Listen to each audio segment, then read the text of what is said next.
Raspberry pi single board computer ഓണാക്കി പ്രവർത്തിപ്പിക്കുന്ന കഴിഞ്ഞ ദിവസം കാണിച്ചു തന്നിരുന്നല്ലോ. ഇത് അതിൻ്റെ ബാക്കി കുറച്ച് കാര്യങ്ങളും കൂടെ പറയാൻ വേണ്ടിയിട്ടാണ്. ഇതൊരു ഹീറ്റ് സിങ്ക് ഫിറ്റ് ചെയ്തതാണ്. അവരുടെ ഒഫീഷ്യൽ ഹീറ്റ് സിങ്കാണ്. ഇതിന് ഫാനൊക്കെ ഉണ്ട്. ഇത് USB-C പവർ സപ്ലൈ ആണ്.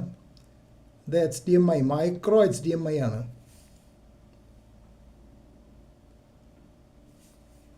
പിന്നെ ഇതൊക്കെ USB പോർട്ട്സ് ആണ്. ഒരു മൈക്രോ HDMI പോർട്ടും കൂടെ അതിലുണ്ട്. ഇതൊന്ന്. പിന്നെ ഇത് LAN പോർട്ടാണ്. തിരിച്ചിങ്ങനെ ആക്കിയാൽ കാണാൻ പറ്റും.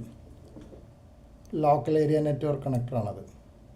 HDMI പോർട്ടുകൾ ഇത് USB പോർട്ടുകൾ ഇവിടെയും കാണാം. 4 എണ്ണം ഉണ്ട്. 4 USB പോർട്ടുണ്ട്. പിന്നെ ഈ ഫാൻ ബോർഡിലേക്ക് കണക്ട് ചെയ്തിരിക്കുന്നത് അവിടെ കാണാം. ഇത് ഹീറ്റ് സിങ്കാണ്. ഇത്രയും കാര്യങ്ങളാണ് ഒറ്റ നോട്ടത്തിലൂടെ കാണാനുള്ളത്.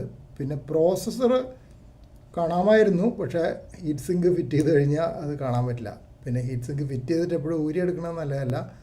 കഴിഞ്ഞ ദിവസം കാണിച്ച വീഡിയോയിൽ ഹീറ്റ് സിങ്ക് ഫിറ്റ് ചെയ്യുന്നതിന് മുമ്പുള്ളതായിരുന്നു. അപ്പോൾ അതിൽ പ്രോസസ്സറൊക്കെ കാണുന്നുണ്ടായിരുന്നു. അത് പിന്നീട് വേണമെങ്കിൽ പഴയ വീഡിയോ ഇംഗ്ലീഷിലെടുത്താണ്. അത് വേണമെങ്കിൽ മലയാളീകരിച്ചിട്ട് കാണിച്ചു തരാവുന്നതാണ്. ഇതാണ് റാസ്ബെറി പൈയുടെ official power supply. Raspberry pi 5 ആണ് കേട്ടത്. ഏർലിയർ വേർഷൻസ് വേറെ ഉണ്ട്. ഇതിന് 27 വാട്ട് പവർ സപ്ലൈ ആണ് ഉപയോഗിക്കുന്നത്. ഇതാണ് പവർ സപ്ലൈ. USB-C ആണ് വരുന്നത്. ഈ ഒരു കേബിള് അഡാപ്റ്റർ കേബിളാണ്. അതായത് മൈക്രോ HDMIന്ന് HDMIയിലേക്ക് ഇതുണ്ടെങ്കിൽ ഇത് മോണിറ്ററിലേക്ക്, സാധാരണ HDMI മോണിറ്ററിലേക്ക് കണക്ട് ചെയ്യണമെങ്കിൽ ഈ കേബിൾ ആവശ്യമാണ്. ഇത് ഓൺലൈനായിട്ട് വാങ്ങാൻ കിട്ടും. ഇനി പവർ സപ്ലൈ കണക്ട് ചെയ്തിട്ടുണ്ട്. അത് ഓണാക്കാൻ പോവുകയാണ്. അപ്പോൾ കണ്ടില്ലേ, ഒരു ലൈറ്റ് ആദ്യം ഇവിടെ LED കത്തുന്നത് കണ്ടില്ലേ? അത് തുടക്കത്തിൽ റെഡായിട്ടാണ് കത്തുക.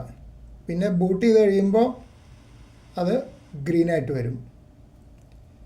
ഇടയ്ക്ക് ഫാൻ കറങ്ങുന്നത് കണ്ടില്ലേ? ഈ ഫാൻ ആവശ്യത്തിനനുസരിച്ചാണ് കറങ്ങുക. അതായത് ടെമ്പറേച്ചർ സെൻസ് ചെയ്തിട്ട് ചൂടാവുകയാണെങ്കിൽ കൂടുതൽ കറങ്ങും, അല്ലെങ്കിൽ നിൽക്കും. ആദ്യം ഒന്ന് കറങ്ങണ കണ്ടു. ഇതിപ്പോൾ ഇതിന് വലിയ ലോഡൊന്നുമില്ലല്ലോ. ഇതിപ്പോൾ നമ്മൾ വേറെ മോണിറ്ററിലൊന്നും കണക്ട് ചെയ്തിട്ടില്ല. പിന്നെ പ്രോഗ്രാം ഒന്നും റൺ ചെയ്യുന്നില്ല. ഓപ്പറേറ്റിംഗ് സിസ്റ്റം ഉണ്ട് ഇതിൽ. റാസ്ബെറി പൈ OS ഇൻസ്റ്റാൾ ചെയ്തിട്ടുണ്ട്. പക്ഷേ വേറെ ഒന്നും ഫങ്ഷൻ ചെയ്യുന്നില്ല.